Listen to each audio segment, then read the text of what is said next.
Welcome to the Singers with Wings experience. Wings, fly with me, won't you?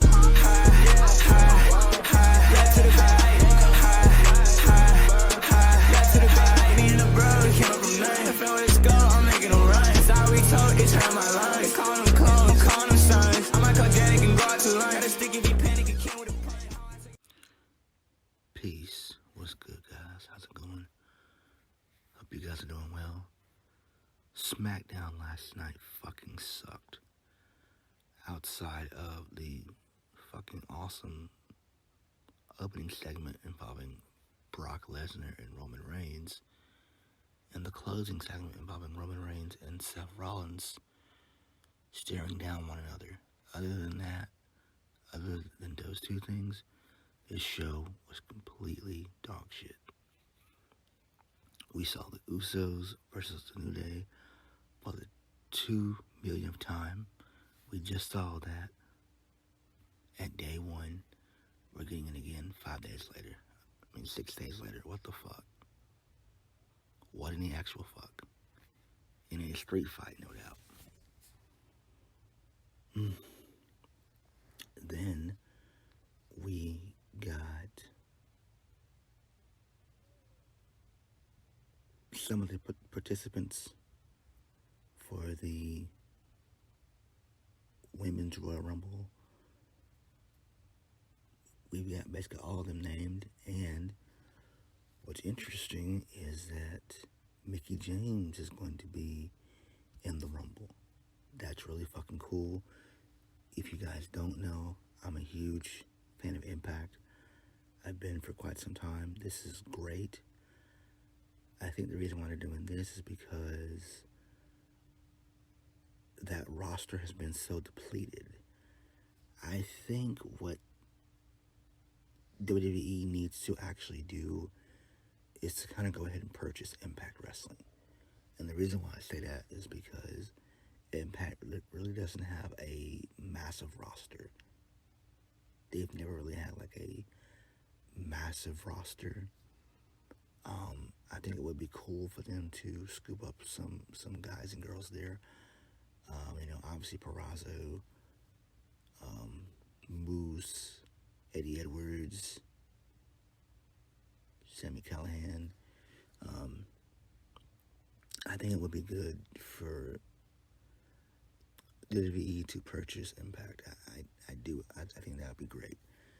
We already do see, some of their guys,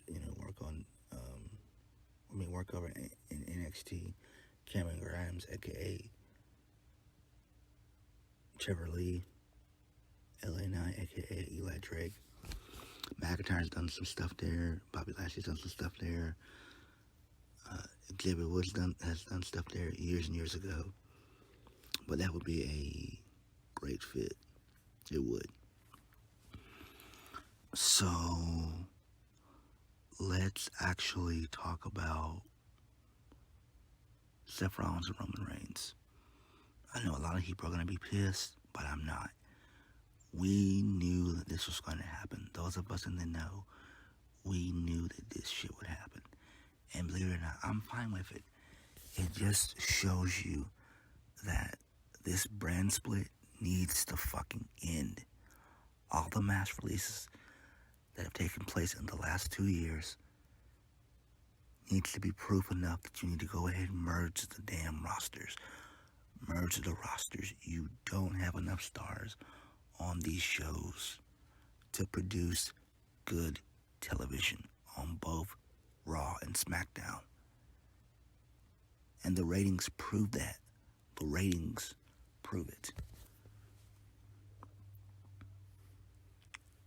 Like I said before, I'm fine with this. I'm fine with it. I knew we were going to get Rollins and Reigns anyway. And believe it or not, if you think about it, the last time they faced one another was in 2018. So basically, it's been 4 years. I'm fine with it. They can tell a story. They can easily tell a really good story. This is a great heel versus heel dynamic. I don't see Rollins becoming a face for quite some time anyway. He's been in this heel role for damn near, probably for 2 years. About 2 years. So, you know, this is very interesting. But SmackDown, man, like I said before, was just dog shit. It was just utter dog shit. It was. Charlotte Flair defeated Naomi in a really good fucking match. Really good. Flair's going to also be entering herself into the Rumble. So, you know, I knew that was going to happen. We know Becky Lynch is going to do it as well. I think that WWE has got to either call up some people from NXT who are ready to go, or either think about purchasing Impact Wrestling or another promotion, maybe like an MLW as well. But I feel like these mass firings are starting to come and bite them in the ass. I get that you need to move on. I get that you need to, you know, bring in, you know, the way of the future with NXT 2.0. I'm fine with that. But these mass firings, if they're not replaced, if they're not replenished, then you basically just get dog shit like we've been getting for a minute now. I mean, like I said before, with McIntyre out, you know, who else was left on SmackDown? There's nobody on SmackDown. Or if anything, there's nobody. Because if McIntyre didn't have neck issues, we would have gotten McIntyre and Reigns. So there's that. Or if Samoa Joe was still there, segue. If Samoa Joe was still there, we could have got Reigns and Samoa Joe. That would have been great. But that didn't happen. They released Samoa Joe, which is bullshit. There's so much he still could have done. He could have went up against like a Braun Breaker, Carmelo Hayes, Joe Gacy, Zion Quinn. He could have went back to the main roster on SmackDown. That would have been great. It's ridiculous. But while we're on that, I want Samoa Joe to go to either AEW. If he can't go into AEW, like if Tony Khan doesn't have enough room on the roster, which I don't think he does right now, then if I would Samoa Joe, I would go to Impact for at least a good 6 months to a year. And then once you've, done some stuff there, then you can go on to AEW. I think it would be great to have him back in Impact. It would be phenomenal. We could see him in so many good matches. Samoa Joe versus Eddie Edwards, Samoa Joe versus W. Morrissey, Samoa Joe versus Moose, Samoa Joe versus Josh Alexander, Samoa Joe versus Jonah. It's a lot of good stuff down there. It's a lot of good talent and impact that he could work with.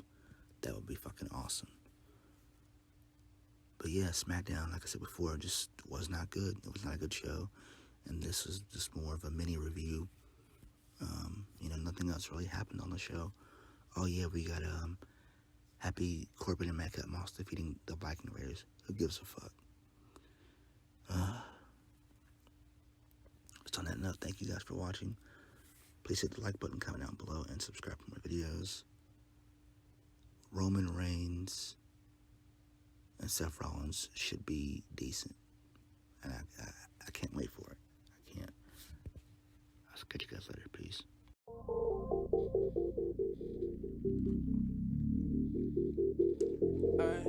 To the end.